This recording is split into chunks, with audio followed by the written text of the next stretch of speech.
Christus sunga kong e tuzu urenau te o tuni isim lungdam na lai sang to ahile ma te khanlian som na ni aneu khatpan giat chiang ahi hi to sunga to pa Yesu le Pharisee te sabat ni to kisaya akikup na te le akinial na te o le ama mu dan te akian na o iza hi Pharisee te adinga ahile sabat ni na bangma kisem lo ding thupa jong bol lo ding achina khat om la zong en lo ding again te na bangana igan khat guama akyat la zong lakhalo ding chi pen hi Pharisee te i ngai sut na le sandan a hi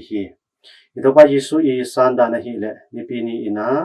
adyak te kina sabat ni ina thu hoi thu pa le chidam na mi te arya phatom na tampi bol ding chi pen tu ni lai siang tho in again no pi a hi to le hi Pharisee te i lung sima hi le iat te lo ding ke samma ma hi bang hang hiam chi le Pharisee te i lung sim sunga amau le mau mo kimu na amau i khia na te kimulo na mi te mo na le khia na te pen amau te in zong den na mi te mo sak le no hi to pa Yesu i lung sim le ama i gam tet na el le hang mi te in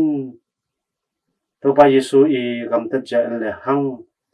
ama thu gen te aza mi khen pe win mi te mo na ding mi te mo na te amo ding hiloina mi te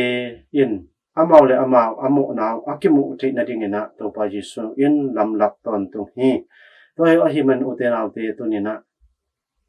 Pharisee te in sabat ni ina na hai na pha sep ding khen pe pen na kha mo hi ito pa Yesu in lai sang tho el le hang sabat ni ina na hai na pha tampi hong sem hi tu ni ina ke yen he pi na ka de hi na chi hi ni pi ni na i he pi ding mi tampi om hi bekini pai chang ina damlo mi te ri thunga sak ding galasa atok te ri thunga sak ding in la lo ke har sak te aring na thu ingat sak na ding he pi na ilak na ding hi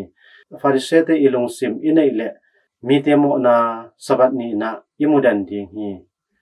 ahi hang to pa Yesu ilung sim pok zia inei le nipi ni adek te na sabat ni ina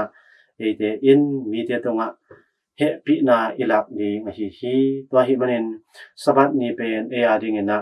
mi te tonga he pi na ilak na ni ahi thini na han cham te ni Pharisee te banga mi te tonga mi te mo na te amu te hilowina mi te tonga amo sak te hilowina to pa Yesu lungsim te nei na happy na alak te ihi zonin han cham te ni Pharisee te lungsim pen nei ke ni china hiza to tom kimna kong han thon na hi lungdam hi